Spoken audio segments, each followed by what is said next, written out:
We're just getting the second dose of the AstraZeneca vaccine, so they kindly allowed me to film them because, you know, we need some good press for a change, because all this AstraZeneca gets a lot of bad press. Happy to record your ethnicity? Yes, I'm white British. Are you well in yourself today? You've not got a high temperature or anything like that? I'm fine, I'm absolutely fine. I'll tell you what has happened. Since I got the jab, and this is just, I'm recording this for my own posterity and for other people, I felt so relieved to get the first injection, and then I felt really flat since then. I felt really like, oh, no motivation. That's just the thing, that's just my thing, but that's it.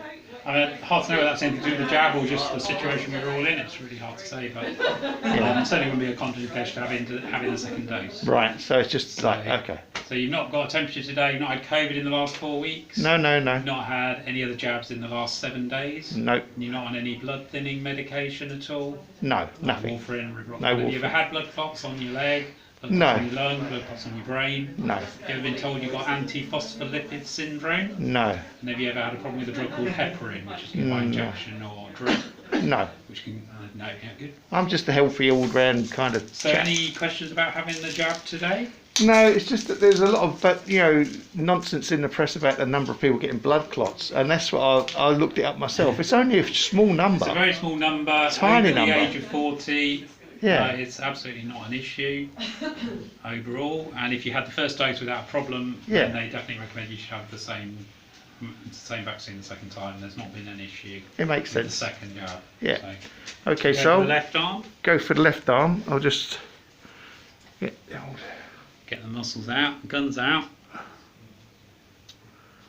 Painless. Was that There you it? go, that was it. Sorry. God, that was even better than last time. Wanted a bit more blood, but that was it. Okay, so we're done. So, yes, done. Did you drive yourself here today? I did. So it's just recommended that you sit in your car for 15 minutes before you drive, just in case you feel faint or anything. Yeah. But most people are fine. So. Okay. Thank you very much. All right, you're welcome. There's my your card. Keep Thank you it for safe. allowing me to film, because I know it's you're doing a tough job here, guys. Okay. Phew. So that's my second dose of the AstraZeneca vaccine. I've had no ill effects of it, and I wanted to make this follow-up video because there's been a lot of scuttlebutt in the press, in the mainstream, what used to be called the mainstream media, which is now actually kind of the fringe media. But they're scaring the crap out of people, and they keep saying things like blood clots and this, that and the other. Of course, there are some cases of blood clots in the AstraZeneca, people have taken the AstraZeneca vaccine, but it's very specific. There's only been a very few cases, and if you look at it in the number of people that have been vaccinated, which is in the millions, well, it's unfortunate for those people who get the blood clots. But the press loves a story to, slag things off and sow fear and crap in the public. We're all under stress, a lot of us. It was a great relief to get the vaccine the first time around, but the weird thing about it was, as soon as I had the vaccine, I felt relieved that now I've got some protection from those idiots that are out there walking around thinking it doesn't exist. And I thought, after that, I actually kind of went into a bit of a funk. No motivation, no nothing. I just couldn't be bothered doing anything, which is kind of weird, because we've had the injection, and you'd think everything would be fine, but no, we're still in this lockdown. Stuff's still going on. People can't travel. So, although now, things are easing up, I don't think it's a smart move at all. We've got these variants coming from different countries. Our vaccination program's rolling very well, but we just need to keep sensible, because who knows? One of these variants might be very dangerous. I've got to sit in the car for 15 minutes and make sure I don't have any allergic reactions.